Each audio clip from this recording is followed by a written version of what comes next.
Hello friends, ചെമ്പനീർ പൂവിൻ്റെ പുതിയൊരു വീഡിയോയിലേക്ക് എല്ലാ കൂട്ടുകാർക്കും സ്വാഗതം. ഈ റിവ്യൂ ഇഷ്ടപ്പെടുകയാണെങ്കിൽ തീർച്ചയായും ലൈക്ക് ചെയ്യണം കേട്ടോ.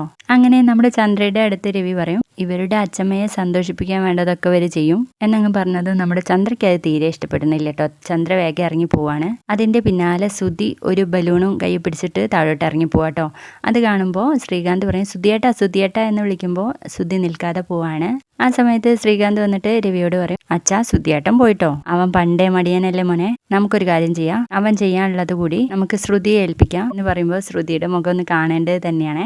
അങ്ങനെ ചന്ദ്രയാണെങ്കിൽ ടെൻഷൻ അടിച്ച് നിൽക്കുക, സച്ചിയൊക്കെ എങ്ങോട്ട് പോയി എന്നുള്ളത് അറിയാൻ വേണ്ടിട്ടോ. അപ്പൊ ശ്രുതിയെ കാണുമ്പോൾ തന്നെ ചന്ദ്ര ചോദിക്കും, ആ സച്ചിയും രേവതിയും കൂടി എങ്ങോട്ട് പോയത് ആ സ്വർണം കൊണ്ട്? അവരെങ്ങോട്ടെങ്കിലും പോട്ടെ അമ്മ എന്ന് പറയുമ്പോൾ, എടാ അവരെ ആ സ്വർണം പണയം വെക്കാനോ വിൽക്കാനോ മറ്റോ പോയതാണെങ്കിൽ അവരറിയും അത് ഗോൾഡ് കവറിങ് ആഭരണമാണെന്ന്. അപ്പോഴായിരിക്കും കേട്ടോ ആ മണ്ടനായ സുധിക്ക് ഓർക്കുന്നത്. അയ്യോ അമ്മേ, ഇനി എന്ത് ചെയ്യും? പിന്നെ പറയും, അതോർത്ത് അമ്മ ടെൻഷൻ അടിക്കല്ലേ, ഇപ്പോഴേ അവർക്ക് സ്വർണം പണയം വെക്കേണ്ടയും വിൽക്കേണ്ട ആവശ്യമൊന്നും ഇല്ലല്ലോ എന്ന് പറയുമ്പോഴേക്കും അവിടേക്ക് രവി എത്താണ് കേട്ടോ. അപ്പൊ രവി ചോദിക്കും, എന്താണ് അമ്മയും മോനും കൂടി ഒരു ഗൂഢാലോചന എന്ന് പറയുമ്പോഴേക്കും ചന്ദ്ര പറയും, അത് അമ്മയുടെ പിറന്നാളാഘോഷം നമുക്ക് എങ്ങനെ ഗംഭീരാക്കാന്ന് ആലോചിക്കായിരുന്നു എന്നങ്ങ് പറഞ്ഞത് നമ്മുടെ രവി പറയും, ആര് നീയോ? നീ എങ്ങനെ അത് കോളാക്കാന്നാണ് ആലോചിക്കുക? ഞങ്ങൾ അങ്ങനെയൊന്നും ചിന്തിക്കില്ല അച്ഛാ എന്ന് സുധി പറയുമ്പോൾ, നിങ്ങളെ അതിലപ്പുറവും ചിന്തിക്കുന്ന എനിക്കറിയാം, അപ്പൊ അങ്ങനെയുള്ള തീരുമാനമൊന്നും എടുക്കണ്ട എന്ന് പറഞ്ഞിട്ട് രവി അങ്ങ് പോവാണ് കേട്ടോ. പോകുന്ന വഴിക്ക് തന്നെ രവി പറയുന്നുണ്ട്, രണ്ടും കൂടി കുത്തിയിരുന്ന് ഇങ്ങനെ ആലോചിക്കുക എന്നങ്ങ് പറയുന്നത് നമ്മുടെ സുധി കേൾക്കുവേ. കണ്ടില്ല അമ്മ പറഞ്ഞിട്ട് പോകുന്നത്,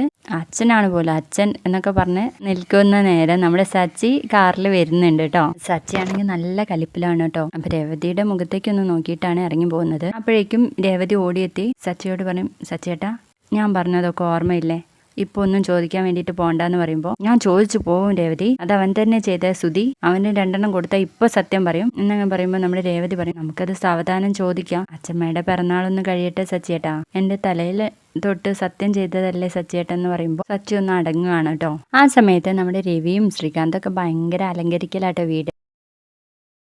അപ്പൊ രവി പറയും, അമ്മ കണ്ട ഇത് പറയും, എന്തിനാണ് ഇതൊക്കെ? പക്ഷെ അമ്മ ഒരിക്കലും മറക്കാൻ പാടില്ലാത്ത ഒരു അനുഭവം കൊടുക്കണം എന്നൊക്കെ പറയുമ്പോൾ ശ്രീകാന്ത് അത് ഏറ്റെടുക്കണം കേട്ടോ. ഇതും കണ്ടുകൊണ്ട് വരികയാണ് നമ്മുടെ സച്ചിയും രേവതിയും കൂടി. അപ്പൊ രേവതി പറയുന്നുണ്ട്, അച്ഛന്റെ സന്തോഷം കണ്ടില്ലേ സച്ചിയേട്ടാ, ഇപ്പൊ ഈ ഒരു പ്രശ്നം പറഞ്ഞിട്ട് അച്ഛന്റെ സന്തോഷം കളയണോ? നമുക്ക് അച്ഛമ്മ പോയിട്ട് സാവകാശം ചോദിച്ചാൽ പോരെ നിങ്ങളുടെ ഏട്ടനോട് എന്ന് ചോദിക്കുമ്പോൾ സച്ചി പറയും, എന്നാ അങ്ങനെ ആവാന്ന് പറയണേ. അപ്പോഴേക്ക് രവി ഇവരെ കാണുകയും, നിങ്ങൾ വന്നോ എന്ന് ചോദിക്കാട്ടോ. അപ്പൊ സച്ചി പറയും, അച്ഛൻ എന്തിനാ ഇതൊക്കെ ചെയ്യുന്നത്, ഞങ്ങളില്ല ഇവിടെ ചെയ്യാൻ എന്ന് പറയുമ്പോൾ രവി പറയും, നിങ്ങൾ ചെയ്താൽ എനിക്ക് ഇതിനുള്ള സംതൃപ്തി കിട്ടുമെന്ന്. അപ്പോ രേവതിയുടെ മുഖത്തേക്ക് ഇങ്ങനെ നോക്കുക കേട്ടോ സച്ചി. ആ സമയം നമ്മുടെ സുധി അങ്ങോട്ടേക്ക് വരികയും കണ്ട് പരിഭ്രമത്തോടെ കണ്ടിട്ട് നോക്കി നിൽക്കുന്നത്. എന്നിട്ട് രണ്ടും കൽപ്പിച്ച് സുധി അങ്ങ് ചോദിക്കും, അല്ല നിങ്ങളിത് എവിടെ പോയതായിരുന്നു?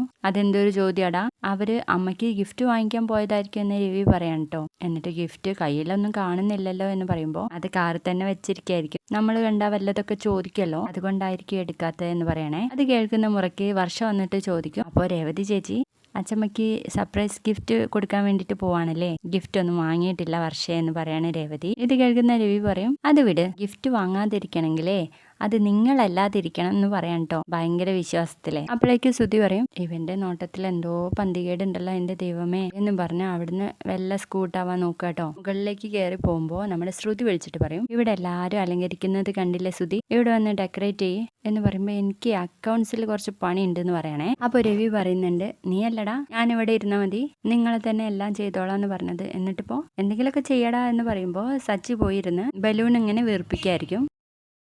അപ്പോൾ സുധി മുകളിലേക്ക് പോവുകയാണല്ലോ. ആ സമയത്ത് സുധി സച്ചി ബലൂണ് വീർപ്പിക്കുന്ന ഇങ്ങനെ നോക്കി നിൽക്കായിരിക്കും കേട്ടോ. സച്ചി ആണെങ്കിൽ ഊതുമ്പോഴൊക്കെ സുധിയെ നോക്കുകയാണ്, എന്നിട്ട് അത് ഊതി വീർപ്പിച്ചിട്ട് അങ്ങോട്ട് പൊട്ടിക്കുകയാണ് കേട്ടോ. ഇത് കേൾക്കുന്ന രവി പറയും, എന്താടാ ഇത്, കുറച്ച് ഊതി വീർപ്പിച്ച പോരെ, ഇങ്ങനെ പൊട്ടാൻ തക്ക ഊതി വീർപ്പിക്കണോ എന്നൊക്കെ ചോദിക്കുകയാണേ. ഇത് കേൾക്കുന്ന സച്ചി പറയും, എന്ത് ചെയ്യാനാച്ചാ, ബലൂൺ ആയാലും മനുഷ്യനായാലും ഓവർ പ്രഷർ ആയാൽ പൊട്ടിപ്പോകും എന്നങ്ങ് പറയുമ്പോൾ രവിക്ക് മനസ്സിലാവുന്നുണ്ട് കേട്ടോ എന്തൊക്കെയോ പ്രശ്നമുണ്ട് എന്നുള്ള കാര്യം. അപ്പൊ രവി ചോദിക്കും, എടാ എന്തെങ്കിലും പ്രശ്നമുണ്ടോ? അങ്ങനെ മുകളിലേക്ക് കയറി പോകുന്ന സുധി നേരെ റൂമിൽ ചെന്നിട്ട്, എൻ്റെ ഈശ്വരാ, ഓരോ കോടാലി എൻ്റെ നേർക്കാണല്ലോ വരുന്നത്, ഇതെങ്ങനെയാ ഒന്ന് സോൾവ് ചെയ്യാന്ന് പറഞ്ഞിട്ട് ആ ജനാലിൽ പിടിച്ച് നിൽക്കുമ്പോൾ നമ്മുടെ ശ്രുതി അങ്ങോട്ടേക്ക് വരികയും ശ്രുതിയെ ഇങ്ങനെ നോക്കി നിൽക്കുക കേട്ടോ. അങ്ങനെ ടെൻഷൻ അടിക്കുന്ന ശ്രുതിയുടെ അടുത്തേക്ക് ശ്രുതി പോവാണ്. എന്താ ശ്രുതി, എന്തെങ്കിലും പ്രശ്നം ഉണ്ടോ എന്ന് ചോദിക്കുമ്പോൾ, എന്ത് പ്രശ്നം? സച്ചി നിന്നോട് എന്തെങ്കിലും പറഞ്ഞോന്ന് ചോദിക്കുന്നേ. അവൻ എന്നോട് എന്ത് പറയാനാ? എന്തെങ്കിലും പ്രശ്നം ഉണ്ടോന്ന് ചോദിക്കുമ്പോൾ ഏയ് എന്ത് പ്രശ്നം? വല്ലാത്ത ചൂട്, ഞാൻ ഒന്ന് ഫ്രഷ് ആയിട്ട് വരാന്ന് പറഞ്ഞിട്ട് പുറത്തേക്കാണ് പോകുന്നത്.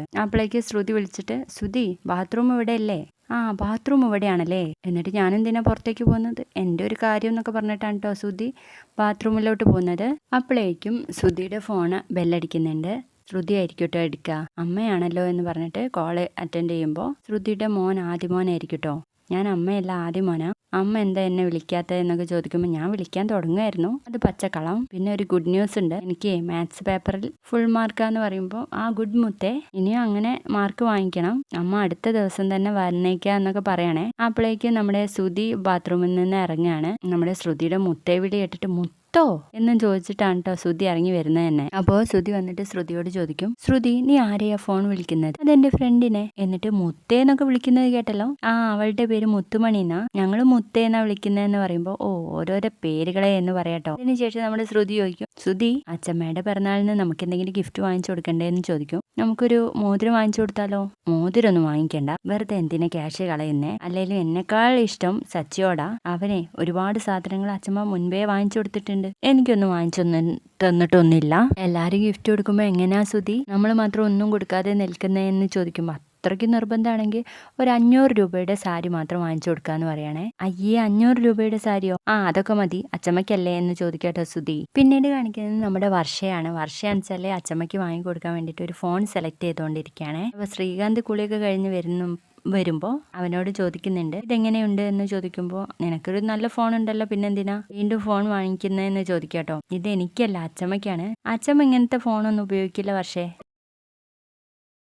അച്ചമ്മ ഭയങ്കര ബ്രില്യൻ്റ് ആണ്. ഞാൻ അച്ചമ്മയെ പഠിപ്പിച്ചോളാം. അച്ചമ്മ സീരിയലൊക്കെ കാണുമല്ലോ. ഇനി മുതൽ ഞാൻ വാങ്ങിച്ചു കൊടുക്കുന്ന ഈ ഫോണിലാവട്ടെ സീരിയൽ കാണുന്നത്. കുറച്ചുകൂടി കഴിയുമ്പോൾ അച്ചമ്മ റീൽസ് ഒക്കെ എടുത്ത് വീഡിയോയിൽ പോസ്റ്റ് ചെയ്യും എന്ന് പറയുന്നുണ്ട്. എന്നാ പിന്നെ നിന്റെ ഇഷ്ടം പോലെ എന്ന് പറയട്ടോ ശ്രീകാന്ത്. എന്നിട്ട് വർഷ ചോദിക്കും, ശ്രീകാന്ത് എന്താ ഗിഫ്റ്റ് കൊടുക്കുന്നേ? ഞാനേ അച്ചമ്മയ്ക്കൊരു സ്പെഷ്യൽ കേക്ക് കൊടുക്കും. അതിന് അച്ചമ്മ കേക്കൊക്കെ കഴിക്കുമോ? ഷുഗർ ഇല്ലേ എന്ന് ചോദിക്കട്ടെ വർഷ. അതിന് ഷുഗർ ഇല്ലാത്തൊരു സ്പെഷ്യൽ കേക്കാണ് ഞാൻ ഉണ്ടാക്കാൻ പോകുന്നത്. പേരിട്ടിട്ടുണ്ടോ എന്ന് ചോദിക്കാണ്. അതിന്റെ പേര് എന്ന് പറയുമ്പോൾ ഗ്രാൻഡ്മാ കേക്ക് ആണോ എന്ന് ചോദിക്കാണേ. ഗ്രാൻഡ്മാ കേക്ക് നല്ല പേരല്ലോ, ഞാൻ ഇട്ടിട്ടില്ലായിരുന്നു. ഇനി പേര് അത് തന്നെ ആക്കാന്ന് പറയണേ ശ്രീകാന്ത്. അപ്പൊ വർഷ പറയും, പേരിട്ട് തന്നതിന് എനിക്കൊരു ഗിഫ്റ്റ് വേണം എന്നങ്ങ് പറയുമ്പോൾ ഇപ്പൊ തന്നെ തരാലോ എന്ന് പറഞ്ഞിട്ട് ഒരു കിസ് ചെയ്യാണ് കേട്ടോ. പിന്നീട് നമ്മുടെ സച്ചി ആണെങ്കിൽ അച്ഛമ്മയുടെ പിറന്നാളിന് ക്ഷണിക്കാൻ വേണ്ടിയിട്ട് രേവതിയുടെ അമ്മയ്ക്ക് ഫോൺ ചെയ്യും. തീർച്ചയായിട്ടും വരാന്ന് പറയുന്നുണ്ട്. പിന്നീട് രേവതിയോട് ചോദിക്കും, രേവതി അച്ഛമ്മയ്ക്ക് എന്ത് ഗിഫ്റ്റാണ് ഞങ്ങൾ കൊണ്ടുവരേണ്ടതെന്ന് ചോദിക്കും. അച്ഛമ്മയ്ക്ക് സന്തോഷം ഉണ്ടാകുന്ന എന്ത് ഗിഫ്റ്റും കൊണ്ടുവരാന്ന് പറയാൻ കേട്ടോ രേവതി. അപ്പോഴേക്കും നമ്മുടെ സച്ചി വാങ്ങിയിട്ട് പറയും, ഒരു ഗിഫ്റ്റും കൊണ്ടുവരണ്ട, കയ്യും വീശി ഇങ്ങ് വന്നാ മതി. അതെങ്ങനെയാ മോനെ ഞങ്ങൾ അങ്ങനെ വരികയെന്നൊക്കെ ചോദിക്കുമ്പോൾ വന്നു പോയാൽ മതി അമ്മേ എന്നൊക്കെ പറഞ്ഞ് അവര് വിളിക്കുകയാണ് കേട്ടോ. പിന്നീട് ഇവര് ഗിഫ്റ്റ് വാങ്ങിച്ചു കൊടുക്കാത്തല്ല ശ്രുതിയെ പറ്റി പറഞ്ഞിട്ടുള്ള കുറച്ച് കാര്യങ്ങൾ പറയുന്നുണ്ട്. അപ്പൊ രേവതി പറയും, സ്വർണത്തിന്റെ മാല ഒന്നും വാങ്ങിച്ചു കൊടുക്കാൻ കഴിഞ്ഞില്ലെങ്കിലും മറ്റെന്തെങ്കിലും ഗിഫ്റ്റ് വാങ്ങിച്ചു കൊടുത്തേ പറ്റുള്ളൂ